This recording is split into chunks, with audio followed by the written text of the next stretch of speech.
प्रकट किया था कि प्रसन्न होकर के जरासंध ने ब्याह किया था।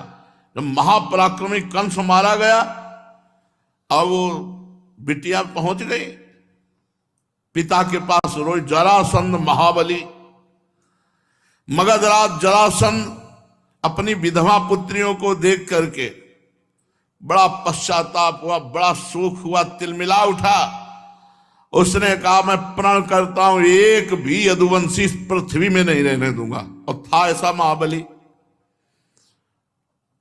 महाभारत 18 क्षोणी सेना थी, 11 क्षोणी कौरवों की और 7 अक्षोणी पांडवों की, मिलाकर के 18। इसने 23 अक्षोणी सेना तैयार की। जरासंध ने 23 अक्षोणी सेना तैयार की और यदुवंशियों की राजधानी मथुरा को चारों ओर से घेर लिया। हड़कंप मच गया, पूरी मथुरा पूरी घिर गई। 23 अक्षोणी सेना, चारों तरफ से सूचना मिली। भगवान श्री कृष्ण ने देखा जरासंध की सेना क्या है, उमड़ता हुआ समुद्र है और चारों तरफ से मथुरा घेर चुकी है और पूरे मथुरावासी भयभीत, प्राण व्याकुल। भगवान श्री कृष्ण ने कहा कि कोई भी विचलित मत हो, कुछ नहीं बिगाड़ पाएगा ये जरासंध। भगवान ने मगधराज जरासंध को नरपतियों की पैदल, घुड़सवार, रथी, हाथियों की 23 अक्षोणी सेना देखी। भगवान ने संकल्प किया अब मैं इनका विनाश करूंगा। 23 अक्षोणी सेना, और इसको मारूंगा नहीं, इसको ऐसे जिंदा वापस भेजूंगा जिससे बार बार इतनी सेनाएं लाएगा, पृथ्वी का भार हल्का करूंगा। सुनो भाई, मुर्गा बकरा खाने वाले वो कहते हैं हम पृथ्वी का भार हल्का कर रहे हैं।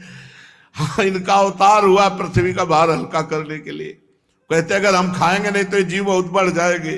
अरे पृथ्वी का हल्का करने के लिए भगवान है यार, तुम काहे को पाप करते हो। अब मेरे अवतार का प्रयोजन यही है, समय समय पर धर्म रक्षा के लिए, बढ़ते हुए अधर्म को रोकने के लिए मैं अनेकों शरीर ग्रहण करता हूं। भगवान ने तुरंत संकल्प किया। आकाश में शास्त्रों सूर्य जैसे चमकते हुए 2 रथ आ गए, युद्ध की सारी सामग्रियों से सुसज्जित। भगवान का दिव्य सारथी दारुक एक रथ को हाँक रहे थे, दूसरे में भगवान बलराम जी के आयुध, दिव्य सनातन भगवान के आयुध, सुदर्शन चक्र, कौमोद की गदा, ये सब उपस्थित हो गए। बलराम जी से कहा भैया समेटा जाए इनको, 23 अक्षोणी सेना है, 23 अक्षोणी सेना। आज हमें अपना मानने वाले यदुवंशियों पर भारी विपत्ति आ गई है। देखो ये आपके दिव्य आयुध आपकी शोभा बढ़ाने के लिए आ गए। तो भगवान बलराम जी का हल और मूसल, हल से फंसा कर मूसल से, और भगवान की तो दिव्य अस्त्र है ही है। अब आप इस रथ पर सवार होइए और शत्रु सेना का संहार कीजिए और अपने स्वजनों को विपत्ति से बचाइए। साधुओं की रक्षा करना हम दोनों का अवतार ग्रहण करने का उद्देश्य है। 23 अक्षोणी सेनाएं पृथ्वी का विपुल भार है, हे भ्राताश्री से नष्ट कीजिए, भगवान श्री कृष्ण ने बलराम जी से कहा। अब भगवान श्री कृष्ण और बलराम जी ने सलाह करके कवच धारण किया, रथ पर सवार हुए, मथुरा से निकले। छोटे से सेना जो अंग रक्षा कर रही थी, आगे आगे श्री कृष्ण और बलराम जी। श्री कृष्ण रथ हाँक रहा था दारुक। भगवान पुरी से बाहर निकलकर 5 जन शंख का नाद किया। शंख की भयंकर ध्वनि सुनकर के 23 अक्षोणी सेना थर थर कांपने लगी। शंख ध्वनि सुनकर के मगधराज जरासंध ने देखा कि इतनी जोर की शंख ध्वनि, अपना रथ बढ़ाकर सामने लाया और कहा बच्चा तू ही कृष्ण है? क्यों? जरासंध कंस का ससुर, तो भगवान तो बच्चा लगी रहे।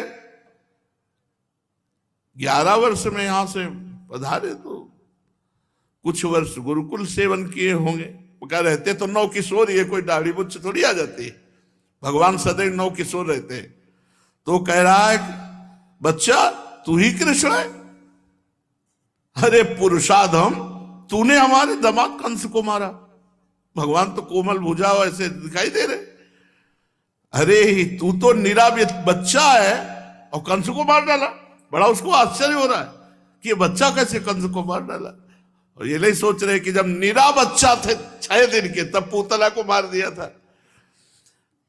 तेरे साथ तो नहीं लड़ूंगा, क्योंकि मुझ जैसे वीर को तेरे जैसे बच्चे से लड़ने में कोई लाभ नहीं। हार जा जीत जा कोई लाभ नहीं, तेरे से तो नहीं लड़ूंगा। या तू इतने दिनों तक छिपता फिरता रहा, तूने कैसे कंस को मार डाला? उसको बड़ा आश्चर्य हो रहा है कि ये बच्चा कंस को कैसे मार सकता है। लेकिन तू अपने मामा का हत्यारा है, फिर भी मैं तेरे साथ नहीं लड़ूंगा। तू बच्चा है, जा भाग जा मेरे सामने से। ऐसे जरासंध बोल रहा है, बड़ा बीमारी है। हाँ, थोड़ा यदि बलराम चाहे तो लड़ सकते हैं।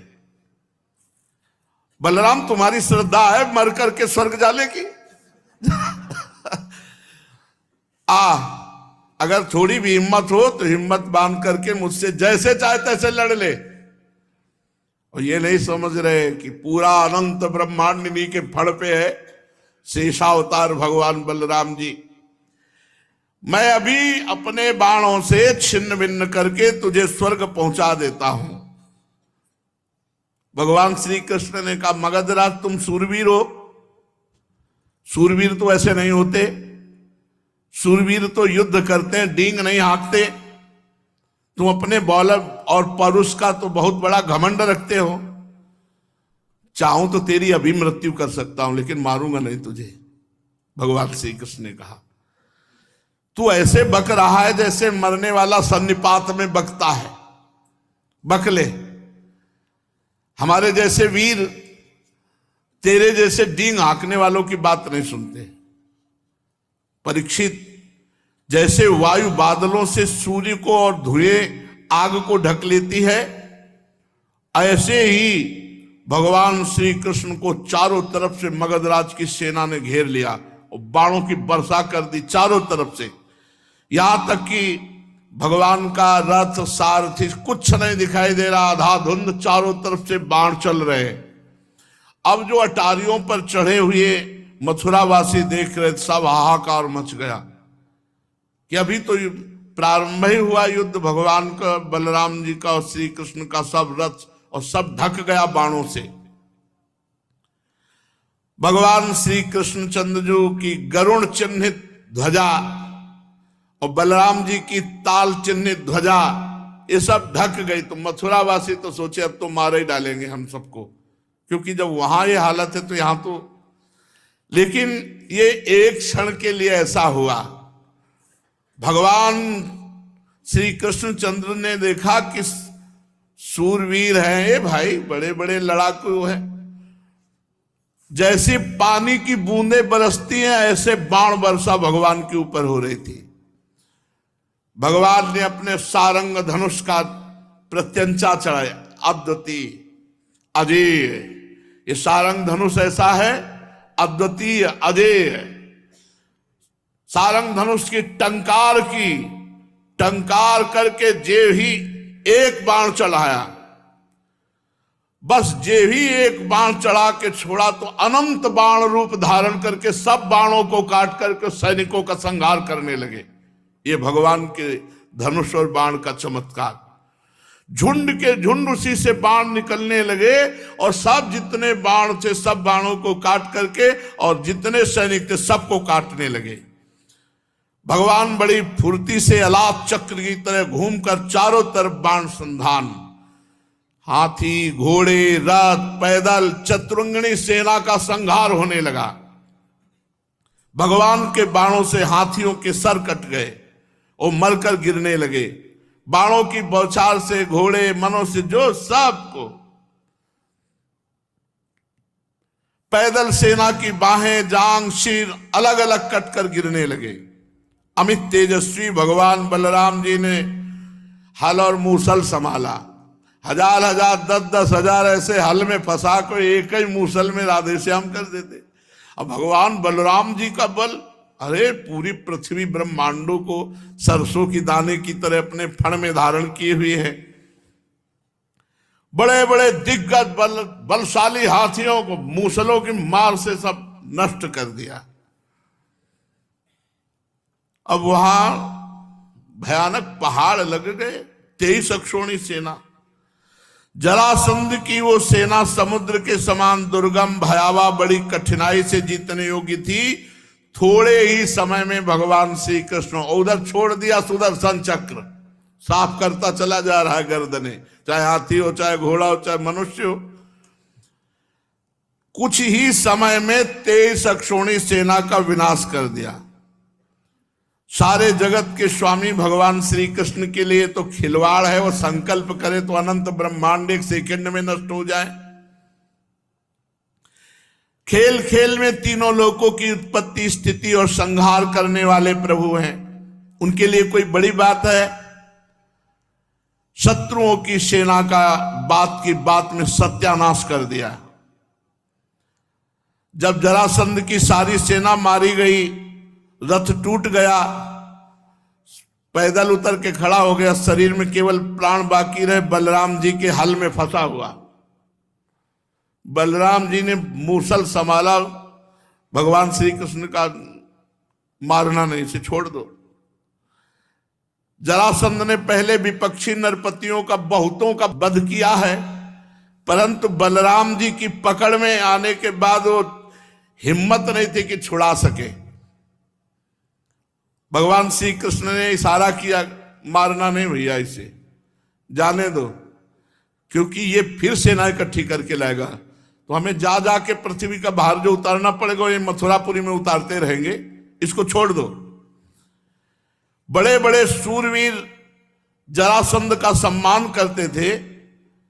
अब उसको बड़ी लज्जा आई कि जब जिसे मैं पुरुषाधम कृष्ण कह रहा था, बच्चा कह रहा था, उन्होंने जीवन दान दिया कि जा, इतने बड़े महावीर को मुझे दीन की बात छोड़ दिया। अब उस घोर तपस्या करने लगा। तो नरपतियों ने आकर के राजाओं ने समझाया कि महाराज यदुवंशियों में रखा क्या है, आप उनके लिए तपस्या क्यों करते हो? अभी तो हम लोग हैं ना, चलो फिर युद्ध किया जाए और इस बार जरूर विजय प्राप्त होगी। तुम्हें तपस्या में समय नष्ट नहीं करना चाहिए। उस समय मगधराज जरासंध की सारी सेना मारी जा चुकी थी। बलराम जी ने उपेक्षा पूर्वक उसे छोड़ दिया था। वो उदास होकर अपने मगध देश को गया और भगवान श्री कृष्ण की सेना में किसी एक सैनिक का बाल भी बांका नहीं हुआ और 23 अक्षोणी सेना मारी गई जरासंध की। भगवान अपार सामर्थ्यशाली है। देखो, ये वैभव संपन्न लीलाएं सुनकर हमें गर्व होना चाहिए कि हम ऐसे भगवान के दास हैं। बड़े बड़े देवता नंदन वन के पुष्पों की वर्षा भगवान श्री कृष्ण पर करने लगे। अब मथुरावासी भगवान के प्रभाव को देखकर भयरहित हो गए। भयरहित तो कंस के वध से ही हो गए थे, पर जरासंध के आक्रमण से भयभीत हो गए थे। जब जरासंध की सेना मारी गई तो पक्का विश्वास हो गया कि हम ऐसे श्री कृष्ण की शरण में कि हमारा बाल बांका भी नहीं हो सकता। भगवान मथुरा में प्रवेश किए। ब्राह्मण लोग मंत्रोच्चारण कर रहे हैं, कोई पुष्प, कोई अर्घ भगवान को कोई गले से लगा रहा है, कोई आशीष दे रहा है। और रणभूमि से अपार सोने चांदी के आभूषण सब मथुरा वासियों को बांट दिया गया और प्रधान धन महाराज उग्रसेन के चरणों में समर्पित किया गया। अब दूसरी बार फिर 23 अक्षोणी सेना, 23 अक्षोणी सेना, फिर भगवान ने 23 अक्षोणी सेना का विनाश किया, उसे खाली फिर वापस 17 बार 23 अक्षोणी सेना लाया। 17 बार, बड़ा महारथी था। 17 बार 23 अक्षोणी सेना इकट्ठी करके मगधराज जरासंध ने भगवान श्री कृष्ण के द्वारा सुरक्षित यदुवंशियों से युद्ध किया, किंतु हर बार भगवान की शक्ति के सामने सब नष्ट हो जाता, सारी सेना नष्ट हो जाती और भगवान बलराम जी फिर उसे उपेक्षा पूर्वक छोड़ देते। जरासंध अपनी राजधानी लौट जाता। अब 18वीं बार तैयारी की और हजारों ब्राह्मणों से अनुष्ठान कराता था जरासंध। बहुत ब्राह्मण भक्त था। उसने ब्राह्मणों से कहा, यदि इस बार श्री कृष्ण पर विजय प्राप्त नहीं तो अभी तक पैर पूजते रहे, आगे का परिणाम समझ लो। इस बार अगर फल नहीं दिखाई दिया तो ब्राह्मणों ने भगवान से प्रार्थना की, नमो ब्रह्मणे देवाय गो ब्राह्मण हिताय च, हे कृष्ण हे जगत गुरु महाराज, अब आपको हारना होगा। अगर इस बार ये नहीं जीता तो महाराज हम सब ब्राह्मणों का पता नहीं क्या करेगा। ब्राह्मणों ने अनुष्ठान वाला तो छोड़ दिया, श्री कृष्ण से प्रार्थना का अनुष्ठान किया। और भगवान ब्राह्मणों पर विशेष कृपा करते हैं, जो ब्रह्म ऋषि जन है। तो विधान बनाया भगवान ने, जिस समय आक्रमण करने के लिए चला 18वां युद्ध 23 अक्षौणी सेना लेकर, उसी समय भगवान के मन स्वरूप श्री देवर्षि नारद जी ने, एक काल यवन नाम का बड़ा वीर म्लेच्छ योद्धा था, उसने देवर्षि नारद जी से कहा, कोई त्रिभुवन में है हमारे जोड़ का? बोले तू क्या है उनके सामने, चला जा, मथुरा में है इस समय, श्री कृष्ण नाम है, तेरी भुजाओं की सब खुजली मिटा देंगे। काल यवन भागता हुआ आया, 3 करोड़ म्लेच्छ सेना उसके साथ थी। 23 अक्षौणी सेना लेकर जरासंध आक्रमण करने आ रहा है। पूरी मथुरा को घेर लिया 3 करोड़ म्लेच्छ सेना, और ललकारा, कौन है? श्री कृष्ण, आओ। भगवान श्री कृष्ण ने बलराम जी से विचार किया कि ये तो बड़ी समस्या आ गई। 23 अक्षौणी सेना लेकर के जरासंध आ रहा है और इधर कालेवन 3 करोड़ म्लेच्छ सेना लेकर घेर लिया मथुरापुरी को। अब ये तो 2-2 विपत्तियां हो गई। इस बलशाली यवन ने बड़ी समस्या पैदा कर दी। भला इनके लिए कोई समस्या है? देखो, अगर हम इससे लड़ने लगे तो जरासंध बस पहुंचने ही वाला है, वो हमारी पूरी मथुरापुरी को नष्ट कर देगा, क्योंकि चिढ़ा हुआ है। 17 बार 23 अक्षौणी सेना मारी गई। अब ऐसा करते हैं, पहले एक दुर्ग का निर्माण करते हैं और पूरे अपने निज जनों को वहां भेज देते हैं। तो भगवान ने जिस दुर्ग का निर्माण किया समुद्र के जल में, वो द्वारिकापुरी, और द्वारिकापुरी में अपनी योग माया के द्वारा समस्त प्रियजनों मथुरा वासियों को द्वारिकापुरी पहुंचा दिया। और स्वजन संबंधियों को किले में पहुंचाकर भगवान बलराम जी से सलाह करके और बढ़िया माला डाल करके पान पाके मुस्कुराते हुए निकले। नारद जी ने बताया था, 4 भुजा, श्याम रंग पीतांबर धारण किए हुए, मोर पंख का मुकुट धारण किए हुए। उसने देखा काल यवन ने, यही श्री कृष्ण, वे श्री कृष्ण। भगवान भागे, अरे बोले 2-2 हाथ करो, नारद जी ने बताया कि तुम बहुत बड़े वीर हो। भगवान भाग पड़े ब्रह्म ऋषियों को बचाने के लिए। जरासंध ने ब्रह्म ऋषियों से कहा था, रोज अनुष्ठान करते हो, खीर पुआ पाते हो, 17 बार हारा हो, अगर इस बार हारा तो समझ लेना।